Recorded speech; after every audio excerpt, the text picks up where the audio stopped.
So we just want to make sure that the skills and the contributions are actively present in these bullet points and they map to the requirements and the responsibilities that we'd see, but we want them to be accomplishment oriented, right? So it's not just the responsibilities, it's what you actively achieved in the roles that you were in.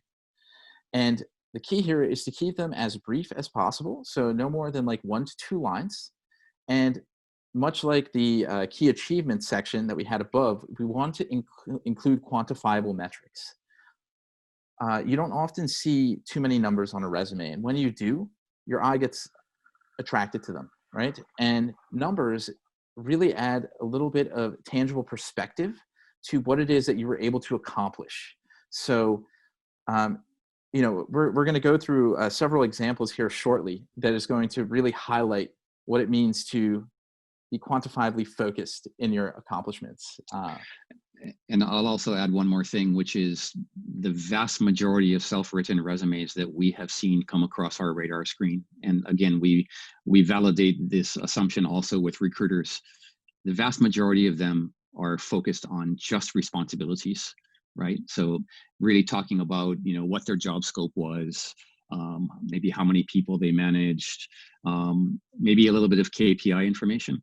But the vast majority of resumes don't have much of a flavor of what was the story of accomplishment, what was the story of contribution, what did you do above and beyond your job scope, how were what you did was different from a peer of yours who was working in a similar role, right?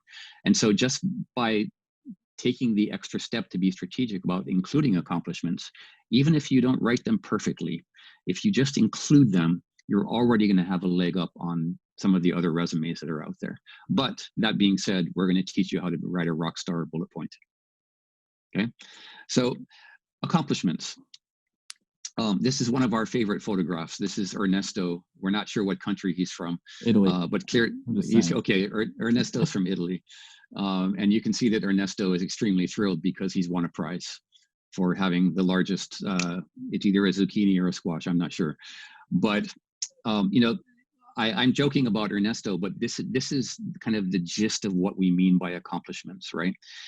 When you think about why employers hire us in the first place, they don't hire us just to grow squashes. They hire us to grow ripe, healthy, large squashes in this case, right? And so employers hire us not just to do things.